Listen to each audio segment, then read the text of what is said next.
नमस्कार। आज रविवार अगस्त 23, 2020 है। आज पंचमी है। ये इसलिए मैं कह रहा हूँ क्योंकि कल चतुर्थी थी, गणेश जी का सेलिब्रेशन था कल, गणेश चतुर्थी, तो इसलिए आज पंचमी है। कोई खास बात नहीं। मैं सुदर्शन सुखानी हूँ और हम हर रोज की तरह प्रतिदिन निफ्टी में इंट्राडे ट्रेडिंग की बात करते हैं और आज भी वही करेंगे। पहले हम ये देखेंगे कि शुक्रवार के लिए हमने क्या योजना बनाई थी, क्या प्लान किया था और मार्केट ने क्या किया और हम क्या कर सके, और उसके बाद कल सोमवार को हमारा रुख क्या बनता है उसके बारे में बात करेंगे। शुक्रवार के लिए हमने सोचा था कि हम खरीदेंगे, अगर बाजार थोड़ा सा गैप अप करेगा तो भी हम खरीदेंगे, और अगर कोई डिप आएगा बाजार में तो भी हम उस डिप को खरीदने का मन करेंगे। तो ये जो विचार था कि बाजार में शुक्रवार को तेजी आएगी, मैं सोचता हूँ ये विचार तो सही था, लेकिन मैंने पहले भी आपको कहा है कि बाजार हमको क्या देगा ये उस पर निर्भर करता है, मुझ पर नहीं। शुक्रवार को बाजार बहुत बड़े गैप से खुला, 80 पॉइंट के गैप से खुलने के बाद में उसमें कुछ रहा नहीं। यानी हम सोच रहे थे कि 15-20 पॉइंट के गैप से खुलेगा, फिर 60-70 पॉइंट ऊपर जाएगा जिसको हम पकड़ लेंगे, पूरा नहीं पकड़ेंगे तो कुछ पकड़ लेंगे। सो बाजार ने कहा चलो मैं तुम्हारी आधी बात मान लेता हूँ, तेजी में रहूंगा, लेकिन तुमको कुछ नहीं मिलेगा, मुझे कुछ नहीं। और 80 पॉइंट की तेजी के बाद बड़ा प्रॉब्लम हो जाता है, उसका ब्रेकआउट कैसे खरीदें। तो उसका तरीका ये था कि कोई डिप आएगा तो खरीदेंगे, डिप आना चाहिए, बाजार इतनी बड़ी तेजी के बाद खुलता है तो कोई ना कोई इंट्राडे डिप आता ही है, और एक डिप आया। वो डिप है ना, एक वाइकॉफ का पैटर्न है स्प्रिंग का। मैं कभी सुविधा होगी, कोई चांस बनेगा तो मैं आपसे स्प्रिंग की और दूसरे पैटर्न्स की बात अलग से करूंगा, जिन लोगों को चार्ट्स में इंटरेस्ट है उनके लिए। लेकिन वाइकॉफ का एक पैटर्न बनता है स्प्रिंग का, जहां बाजार नीचे जाता है, रैली करता है, दोबारा नीचे आता है और उस पिछले लो को तोड़ता तो है लेकिन वहां से फिर भाग जाता है ऊपर, यानी वो लो सपोर्ट बन जाता है। तो शुक्रवार को ऐसा एक स्प्रिंग बना था, वहां खरीदा भी, वो लगभग 11,375 के आसपास खरीदी की, कुछ मिला नहीं। बाजार ऊपर गया, एक बार वो झटके से ऊपर गया, फिर नीचे आ गया, वहीं घूमता रहा। तो वो खरीदने के बाद भी अंत तक कोई विशेष मिला कुछ भी नहीं। 10-15 पॉइंट अगर मिल जाते तो मिल जाते, हम तो देखते गए क्या बाजार जाएगा क्या ऊपर, गया ही नहीं। जहां घुसे थे, जहां प्रवेश किया वहीं निकलना पड़ा।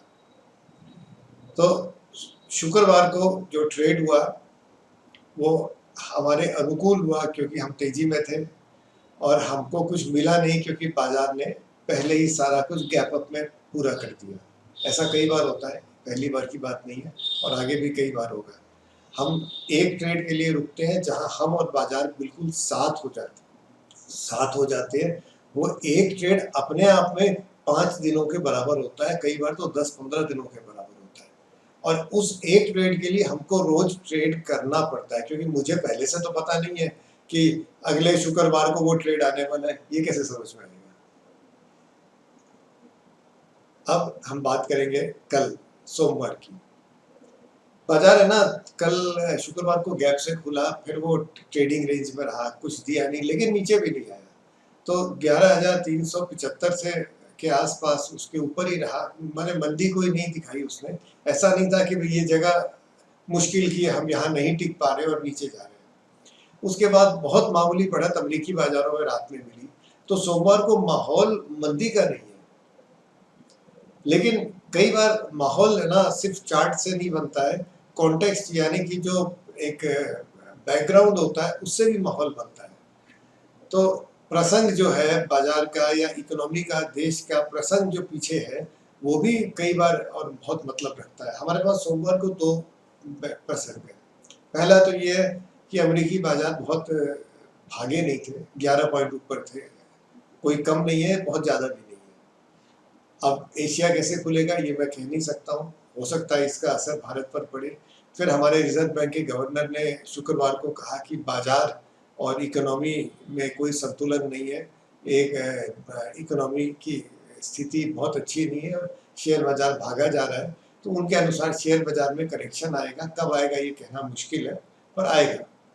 ये बात एक बहुत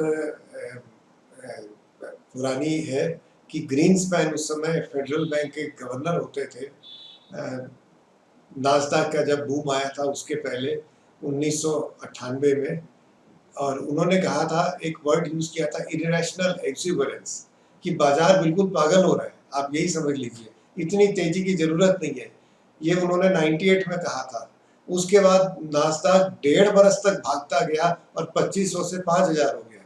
ये बात ठीक है कि 5000 होने के बाद सन 2000 में 2001 में वो करेक्शन भी आ गया, लेकिन 2 बरस बाद करेक्शन आया, उस बात की का अर्थ क्या है?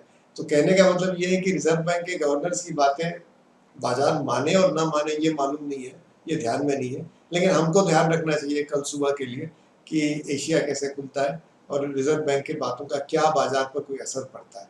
इन दोनों बातों को ध्यान में रखते हुए, चूंकि चार्ट्स पर अभी भी तेजी है, हम 15 मिनट के ब्रेकआउट को खरीदेंगे, वो सबसे सरल है। अगर बाजार को ऊपर जाना है तो स्वाभाविक है 15 मिनट के हाई को तोड़कर ही वो ऊपर जाएगा। अभी मैं बेचने का मेरा कोई रुख नहीं है। अगर हाई नहीं टूटता है तो हम सरक कर अलग खड़े हो जाएंगे। ये कल की बात हुई। आशा करता है ये वीडियो आपको पसंद आते हैं और आपके कमेंट्स में सब पढ़ता हूँ। बहुत बहुत धन्यवाद उनके लिए। कल फिर मिलेंगे। जय हिंद।